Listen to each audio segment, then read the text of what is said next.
आजादपुर मंडी में शदीद आग लगी। आग से काफी दूर तक धुआं उठता हुआ नजर आया। आग पर काबू पाने की कोशिश जारी है। किसी जानी नुकसान की खबर नहीं। मौके पर फायर ब्रिगेड की 4 गाड़ियां मौजूद हैं। बड़ी खबर इस वक्त आप तक पहुंचा रहे हैं दिल्ली के आजादपुर से।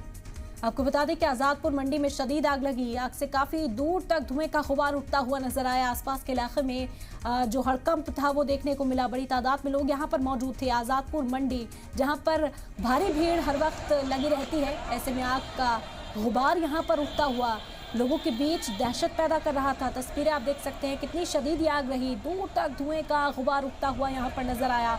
हालांकि गनीमत ये रही कि किसी जानी नुकसान की कोई खबर सामने नहीं आई है। मौके पर फायर ब्रिगेड की 4 गाड़ियां मौजूद हैं। आग को बुझाने का काम मुसलसल किया जा रहा है। ये बड़ी खबर है इस वक्त की आप तक पहुंचा रहे हैं। तस्वीरें भी आप देख सकते हैं आग कितनी शदीद के आसपास के पूरे इलाके में फैलती हुई नजर आई। और इस पर काबू करने के लिए फायर ब्रिगेड की जो गाड़ियां थी, फायर ब्रिगेड का जो अमला है वो मौके पर मौजूद है और आग को तेजी के साथ बुझाने के काम को अंजाम दिया जा रहा है ताकि जो नुकसान है वो कम से कम किया जा सके। हालांकि पहले ही आग इतनी ज्यादा फैल चुकी है कि वो शदीद शक्ल अख्तियार कर चुकी है। दूर तक धुएं का गुबार उठता हुआ यहाँ पर नजर आ रहा है। तस्वीर आजादपुर मंडी की है जहां पर शदीद आग लगी। आग से काफी दूर तक धुएं का गुबार उठता हुआ नजर आया। आग को बुझा लिया जाए वलीन तरजीह यही है। फिलहाल गनीमत यही रही कि जानी नुकसान की कोई खबर नहीं। लोग सेफली बाहर आ गए थे।